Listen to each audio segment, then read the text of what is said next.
The room fell silent as Commander Abigail Frost walked in. She wore her blue United Defense Force uniform with pride, her medals catching the light. Her brown hair was tied back neatly, and her eyes showed no fear as she faced the aliens sitting across the table. The aliens called themselves the Galactic Conclave. They were an alliance of 27 different species from distant stars. Today, the leader of their group was a tall, insect-like being named Vex Ethal. His hard outer shell gleamed green and black under the lights. His 4 arms rested on the table, and his large eyes watched Abigail carefully. "Commander Frost," said Vex Ethal, his voice clicking through the translator. "We are ready to finish our talks today." Abigail nodded. "Earth is ready too. We have studied your offer for 3 weeks now." Behind her stood Lieutenant Noah Garcia, his hand never far from his weapon. He didn't trust these aliens. 6 months ago, no one on Earth knew aliens existed. Then the Conclave ships appeared in the sky above major cities. They said they came in peace, but Noah wasn't so sure. "The terms are simple," continued Vex Ethal. "We will share our knowledge with humanity. Faster than light travel, advanced medicine, clean energy. In return, humanity agrees to stay within your solar system for 50 Earth years." "And why should we agree to be caged?" asked Noah, speaking out of turn. Abigail shot him a warning look, but Vex Ethal's mouthparts moved in what might have been a smile. "Not caged, Lieutenant. Protected. The galaxy is dangerous. There are species out there who would see your kind as a threat. Humans adapt quickly. You fight well. You never give up. These traits make others nervous. So this is for our own good." Noah didn't hide the doubt in his voice. "For everyone's good," said Vex Ethal. 50 years is not long. You can build your defenses, learn our ways, then join us among the stars as equals." Abigail studied the document on the screen before her. The Treaty of Soul, they called it. Its terms were clear. The Conclave would share technology. They would trade with Earth. They would help humanity advance. And humans would stay in their solar system, building no colonies beyond Pluto.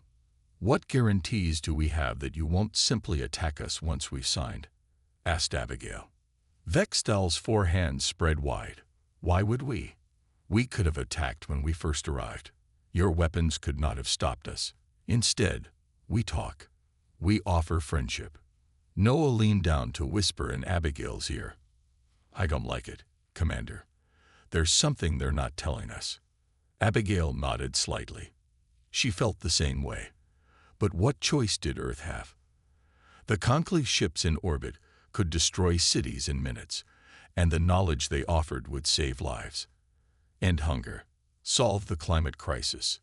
"We accept your terms," said Abigail at last. "But know this, if the Conclave breaks this treaty, humanity will respond with all its strength." Vex Ethal's eyes blinked slowly. "We understand each other, Commander. The pact is simple. We help you grow.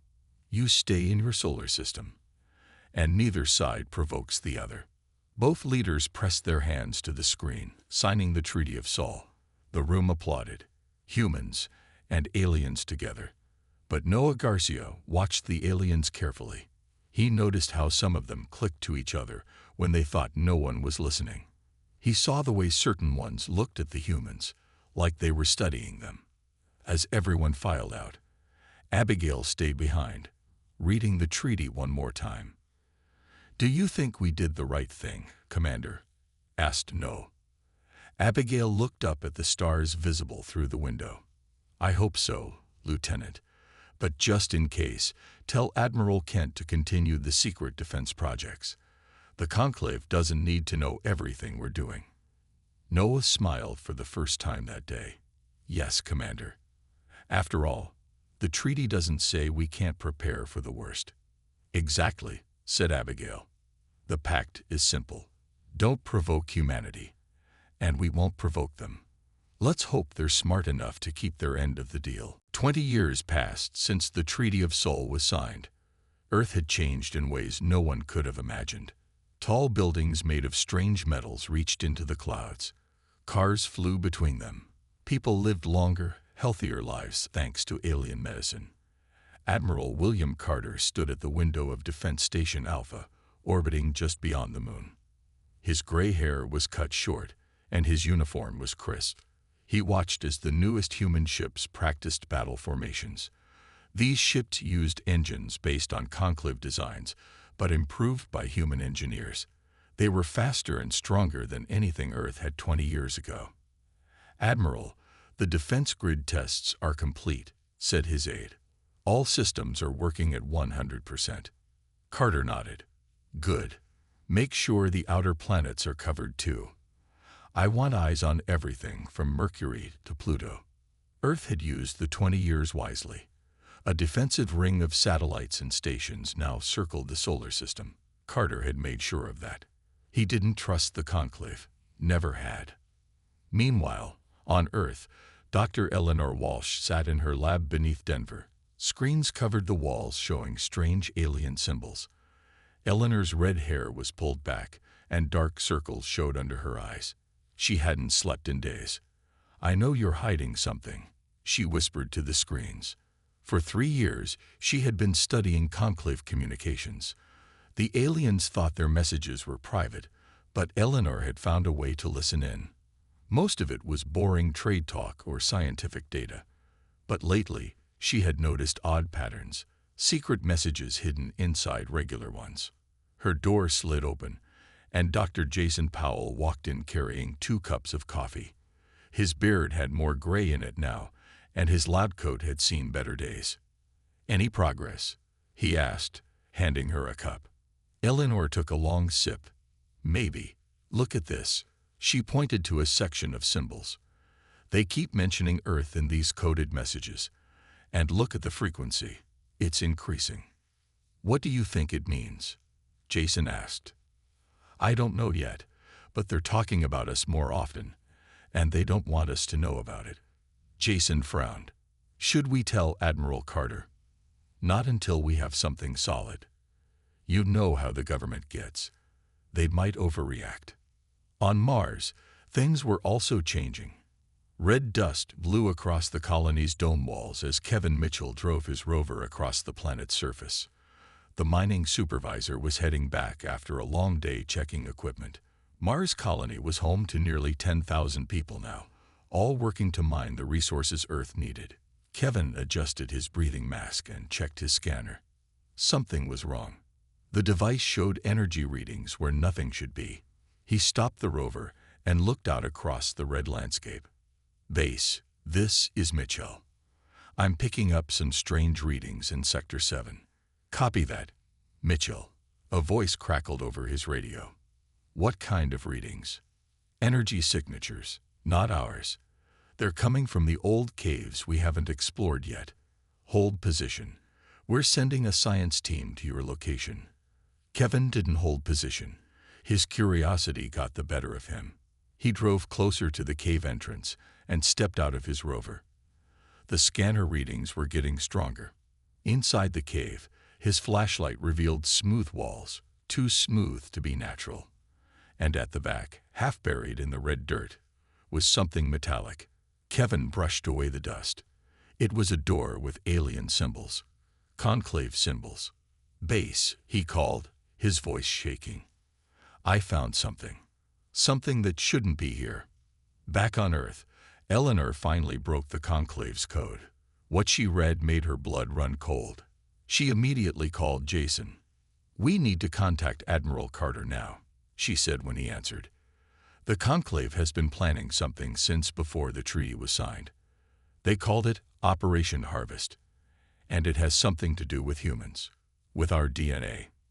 In space at the edge of the solar system, the sensors on Defense Station Pluto picked up something moving. Many somethings. Admiral Carter was woken from a deep sleep by the urgent call. "Sir," said the nervous officer on the screen, "we have multiple contacts approaching from 3 different directions. They're conclave ships, a lot of them." Carter's face hardened. "Sound the alarm. All stations to battle readiness. They've broken the pact." Admiral Carter's warning spread quickly through the solar system. Defense stations prepared for battle. Ships moved into position, but the approaching conclave fleet stopped at the edge of Neptune's orbit. A message came through on all channels. "This is Captain Krex of the Drakel Scout Fleet. We apologize for the alarm. Our navigation systems malfunctioned during a training exercise. We request permission to refuel at your Neptune station before returning to conclave space." In his command center, Admiral Carter frowned at the message. The Drakel were reptilian aliens, known for their military skills. He didn't believe their story for a second. "Sir, what do we do?" asked his second-in-command. Carter thought for a moment. "Allow them to dock at Neptune station. But only 3 ships. The rest stay outside our defense perimeter." He tapped his communication panel. "And get Security Chief Maya Daniels up there immediately. I want our best eyes on these visitors." Maya Daniels arrived at Neptune station before the Drakel ships. She was tall and strong, with dark skin and sharp eyes that missed nothing. Her security team was made up of the best soldiers in the system. "Remember," she told them as the alien ships approached the docking bay, "be polite but watch everything they do. Record everything you see." The Drakel captain was a 7-foot-tall reptile with green scales and yellow eyes. He bowed slightly to Maya. "Thank you for your hospitality, Chief Daniels. We will complete our refueling quickly." "Take your time, Captain Krex," said Maya with a smile that didn't reach her eyes. "I'll personally show you to the refueling station." As they walked through the station, Maya noticed how the Drakel seemed interested in certain systems. Their eyes lingered on defense screens. They asked casual questions about Earth's fleet. One of them even tried to access a computer terminal when he thought no one was looking. Maya placed herself between the alien and the terminal. "That area is restricted, sir." The Drakel hissed softly, but moved away. Meanwhile, on Earth, Dr. Eleanor Walsh was explaining her findings to General Abigail Frost, now the head of Earth's military. "They've been studying us all along," said Eleanor, pointing to the decoded messages. "They're interested in something in our DNA, something they call the adaptive gene." General Frost's face was grim. "And this, Operation Harvest, what is it exactly?" "I'm not sure yet, but it involves collecting human genetic material. Lots of it." Frost stood up. "I need to warn Admiral Carter. If the Conclave is planning something." Her words were cut off by an emergency alert. The screen in her office flashed red. Back on Neptune station, Maya was watching the Drakel captain closely when one of her team rushed up to her. "Chief, we caught one of them placing some kind of device on our main sensor array." Captain Krex's face changed instantly. His friendly manner disappeared, replaced by cold anger. "You were not supposed to find that," he hissed. Maya reached for her weapon, but the Drakel moved with surprising speed. His clawed hand struck her arm, drawing blood. "Intruder alert!" she shouted as she fell back. "Station security, we have hostile aliens." The station erupted into chaos. The Drakel pulled out hidden weapons and began firing at humans. Maya took cover behind a metal pillar, blood dripping from her arm. She managed to draw her gun with her good hand and shot a Drakel who was aiming at one of her team. Throughout the station, humans fought back. They were outnumbered, but they knew the station better than the aliens did. Maya organized her forces, trapping the Drakel in the main docking area. "Surrender now," she called out to them. "You're surrounded." Captain Krex laughed, a horrible sound. "This was just a test, human, to see how quickly you would respond, how well you would fight. The real attack comes later." Before Maya could respond, explosions rocked the outer Drakel ships. Admiral Carter had ordered them destroyed when the fighting started. Seeing his fleet under attack, Captain Krex snarled and charged at Maya. She stood her ground and fired 3 times. The alien fell at her feet. The battle was over quickly after that. The remaining Drakel were captured or killed. Neptune station was damaged but secure. Admiral Carter contacted the Conclave High Council immediately. Your ships attacked my people. This is a clear violation of our treaty. The Conclave leader, not Vexthal, but a new alien Maya didn't recognize, looked concerned. A terrible misunderstanding. Captain Krex acted without authorization. The Conclave apologizes for this incident. But as Maya looked at the captured Drakel equipment, she knew it was no misunderstanding. They had been mapping Earth's defenses, testing response times, preparing for something bigger. The first breach had happened. The pact was breaking. Kevin Mitchell couldn't believe what he was seeing. The door in the Martian cave had opened to reveal a long tunnel cut into the rock. His flashlight beam showed metal walls and strange symbols. He knew he should wait for backup, but curiosity pushed him forward. Base, this is Mitchell. I'm going to check out this tunnel. Send that science team quickly. Mitchell, negative. Do not enter unknown alien structure. Wait for backup. That's an order. Kevin switched off his radio. Orders were fine for people sitting safely in the base, but he had found this place, and he was going to see what was inside. The tunnel led deep under the Martian surface. After walking for 10 minutes, Kevin came to another door. This one opened as he approached. Beyond it was a large room filled with strange equipment. Glass containers lined the walls. Some were empty, others held. Kevin felt sick. Inside the containers were humans, or parts of humans. Tissue samples, blood, even what looked like full organs floating in clear liquid. What the hell? He whispered. A sound behind him made Kevin spin around. A conclave alien stepped from the shadows, not one of the insect-like Vexithal, but a tall, thin being with pale blue skin and 4 eyes. You shouldn't be here, human, the alien said. Kevin raised his mining laser, the only weapon he had. What is this place? What are you doing with those samples? Research. Study. Your kind is fascinating to us. So adaptable. So resilient. Your DNA contains sequences we have never seen before. You've been experimenting on humans, taking people from the colony. The alien tilted its head. Not many, just a few who wandered too far alone. Like you. More aliens appeared from side rooms, holding strange devices. Kevin fired his mining laser at the ceiling, causing rocks to fall. In the confusion, he ran back toward the tunnel.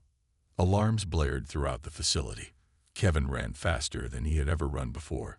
Behind him, he heard the aliens in pursuit. He reached the tunnel entrance just as his radio crackled back to life. Mitchell, where are you? The science team is at your rover, but you're not here. Coming out now, Kevin gasped. And I'm bringing company. Hostile aliens. Get ready. He burst from the cave entrance to see 5 human scientists and 3 security officers by his rover. The security team raised their weapons as the aliens emerged from the cave behind Kevin. Hold your fire, called one of the scientists. We're outnumbered. It was true. At least 15 aliens had followed Kevin out, all armed with advanced weapons. We need to get this information back to Earth, Kevin said quickly. They have a secret base here. They've been taking humans. One of the security officers, a woman named Olivia Bennett, nodded. My ship is just over that ridge. Fast scout vessel. If we make a run for it. The aliens fired first. Energy beams cut through the air, hitting one of the scientists. The humans scattered, returning fire as they ran toward the ridge where Olivia's ship waited. Kevin felt something hot graze his leg. He stumbled but kept moving. 3 of their group were hit and fell behind. The rest made it to Olivia's small ship, piling inside as she fired up the engines. Hang on, she shouted, pulling back on the controls.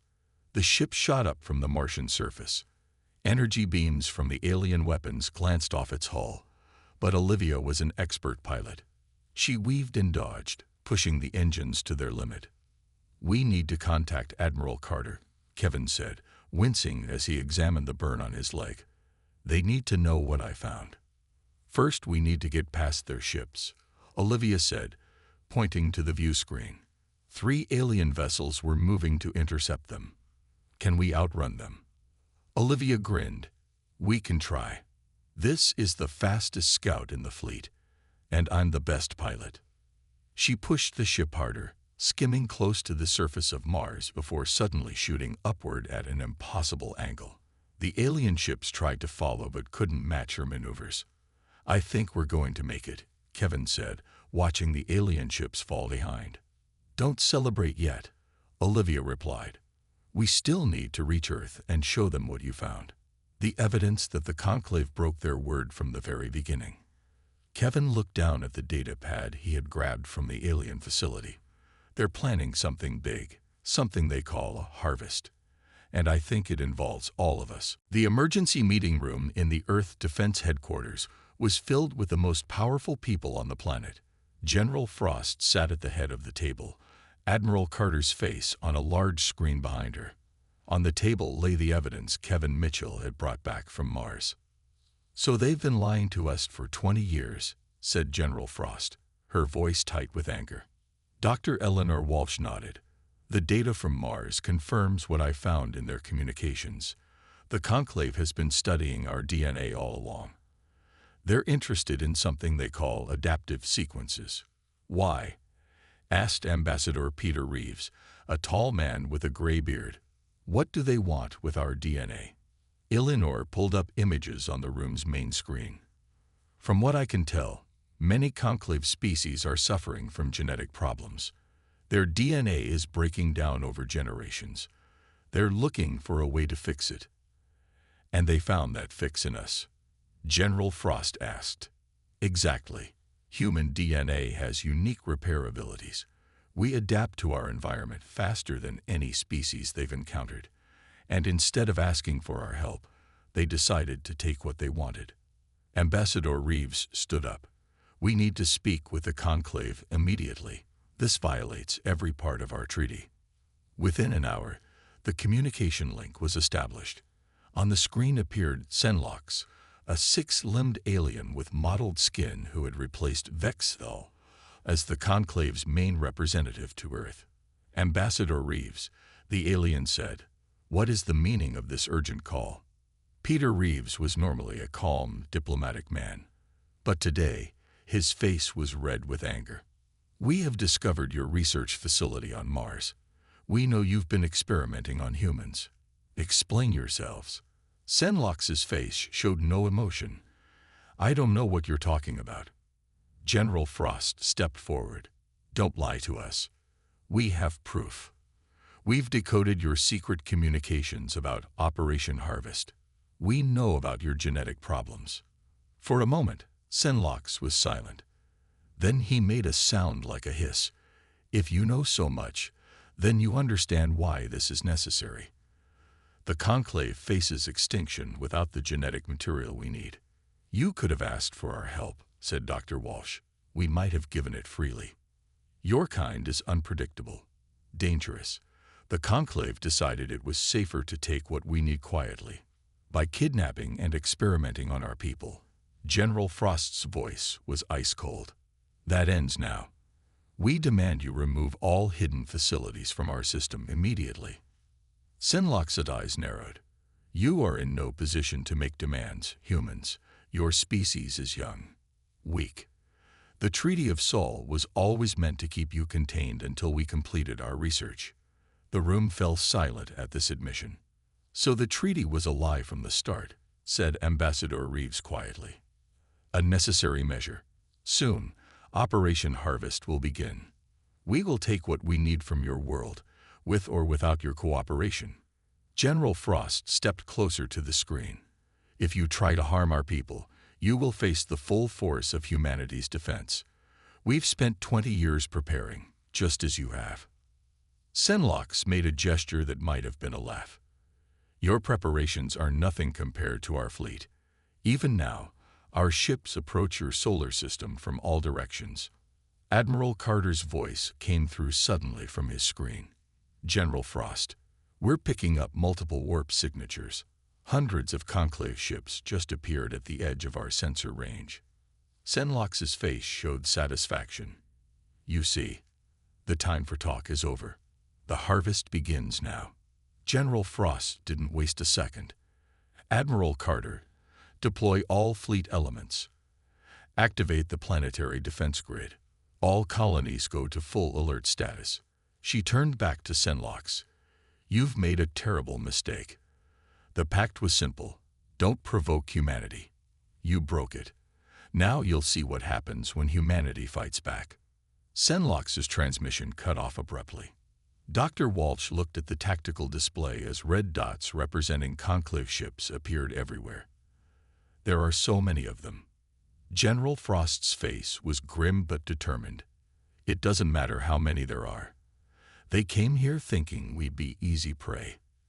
They're about to learn they're wrong. Admiral Carter stood on the bridge of his flagship, watching as the massive Conclave fleet approached Earth's defensive line. The space around Earth was filled with human ships, not as many as the Conclave had, but each one was crewed by determined men and women ready to defend their home.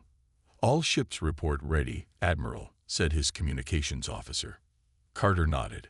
Send to all ships. Hold position until my command. Let them come to us. The Conclave fleet moved forward in perfect formation. Their ships were larger and more numerous than the human fleet. They clearly expected an easy victory. They're entering range of the outer defense grid, reported the sensor officer. Carter allowed himself a small smile. Activate the grid. Throughout the solar system, hidden weapons platforms came to life. These were Earth's secret defense project, technology based on Conclave designs, but improved by human engineers. The platforms fired energy beams that cut through the first line of alien ships before they knew what was happening. On Earth, General Frost watched the battle from the command center. Good work, Admiral, she said over the communication link. But they're still coming. The Conclave fleet regrouped quickly. Their remaining ships spread out, making it harder for the defense grid to target them. They returned fire, destroying several of the human weapon platforms.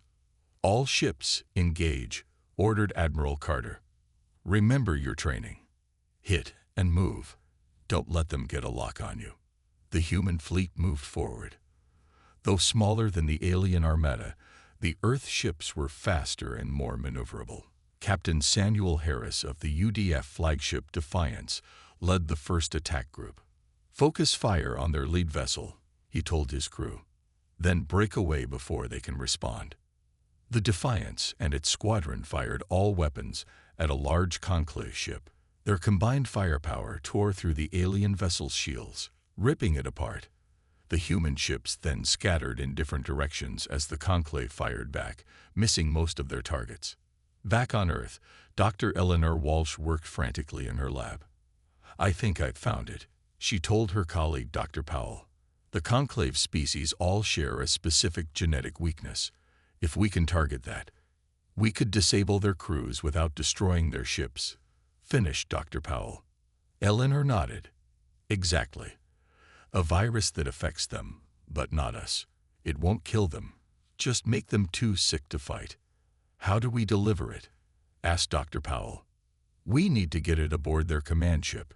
If we can release it into their air system, it will spread to the rest of their fleet when they exchange crew or supplies. In space, the battle was not going well for the human forces. Despite their initial success, the sheer number of Conclave ships was overwhelming Earth's defenses. Admiral Carter watched as one by one, his ships were damaged or destroyed. Admiral, called his sensor officer. There's a pattern to their attack. They're focusing on our defense platforms, but trying not to damage Earth itself. Carter realized the truth. They don't want to destroy the planet. They want to preserve it, and us, for their harvest. He opened a channel to General Frost. General, they're being careful not to damage Earth. We can use that against them. Frost understood immediately. They need us alive. That gives us an advantage. She turned to her staff. Contact Dr. Walsh. Ask her if that virus is ready. Then find me Colonel Daniels. I need someone to deliver a package to the Conclave command ship. Maya Daniels, now promoted to colonel after the Neptune Station incident, reported to the command center within minutes. Her arm was still healing from the fight with the Drakel, but she stood tall and ready. "You wanted to see me, General." "Colonel, I have a special mission for you. High risk, but if it succeeds, it could save us all." Maya nodded without hesitation. "What do you need me to do?" "Infiltrate the Conclave command ship and release a virus that Dr. Walsh has developed. It won't kill them, but it should incapacitate enough of their forces to give us a fighting chance." "How do I get aboard their ship?" General Frost looked at her. "We have a stealth vessel, small, fast, and nearly invisible to their sensors, and the best pilot in the fleet to fly it." "Who's the pilot?" asked Maya. "Olivia Bennett, the woman who got Kevin Mitchell back from Mars. If anyone can get you aboard that ship, she can." Maya smiled. "When do we leave?" "Immediately. Earth is counting on you, Colonel." As Maya left to prepare for the mission, General Frost looked back at the battle display. Human ships were fighting bravely, but they were losing. This mission had to succeed. It was Earth's best hope. Olivia Bennett's hands moved quickly over the ship's controls. The small stealth vessel slipped between Conclave ships, its special coating absorbing enemy radar, and its engines running silent. In the seat next to her, Colonel Maya Daniels checked her weapons and the special container holding Dr. Walsh's virus. "We're approaching the command ship now," Olivia said quietly, as if the enemy might hear them through the vacuum of space. "It's the big one in the center of their formation." Maya studied the massive ship through the viewport. It was at least 5 times larger than any human vessel, shaped like a giant arrowhead. "Where can we dock without being seen?" Olivia pointed to a spot near the rear of the ship. "Service entrance. Should be less guarded than the main docking bays." She guided their small ship toward the spot, moving slowly to avoid detection. A few times, Conclave fighters passed nearby, but none seemed to notice them. "We're lucky they're focused on the battle," Maya said. Olivia shook her head. "Not luck. Admiral Carter is making sure of it. He's keeping their attention with a major attack on their front lines." As if to prove her point, a series of explosions lit up space in the distance as human ships engaged a group of Conclave vessels. Finally, they'd reached the service entrance. Olivia extended their docking tube, which attached to the Conclave ship with a soft thud. "All right, I've bypassed their docking security," she said after working on her computer for a few minutes. "But they'll notice us eventually. You have maybe 30 minutes before they find the ship." Maya nodded and stood up. "Stay here. Keep the engines ready. If I'm not back in 25 minutes, leave without me." "Not a chance," Olivia replied firmly. "I'll wait until the last possible second." Maya smiled, then put on her helmet and entered the docking tube. She carried Dr. Walsh's container in one hand and an energy pistol in the other. When she reached the Conclave ship, she used a device Dr. Powell had given her to override the door lock. It slid open with a soft hiss.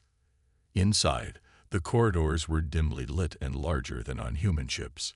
Maya moved carefully, using a small scanner to avoid patrols. According to the information from Dr. Walsh, she needed to reach the life support control room at the center of the ship. As she turned a corner, she nearly ran into 2 Drakel guards. Before they could react, Maya fired twice, hitting both with stun blasts. They fell to the floor, unconscious but alive. "Sorry," she whispered.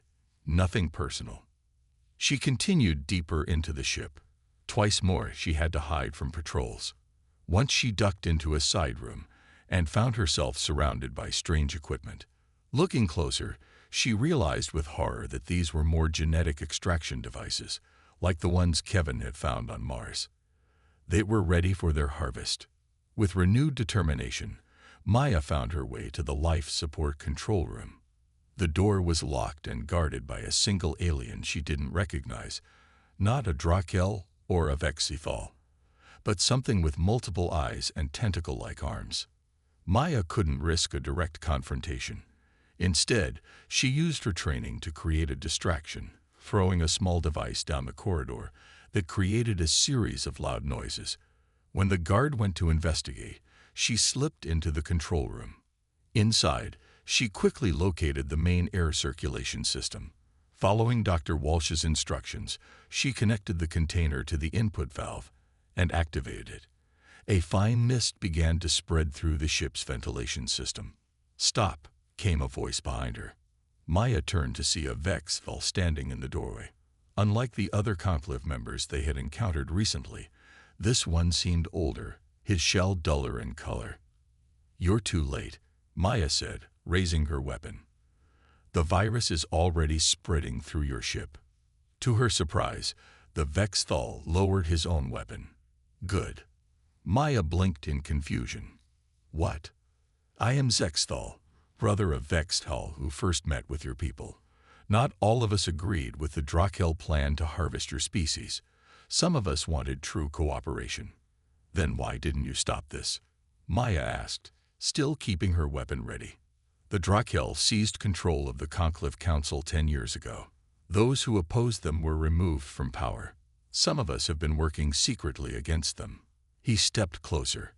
"Many Vexthal and other species aboard this ship share my views. We will help you take control of the command center." Maya studied him carefully. "Why should I trust you?" "Because right now, you have no choice, and because not all of us broke the pact with humanity."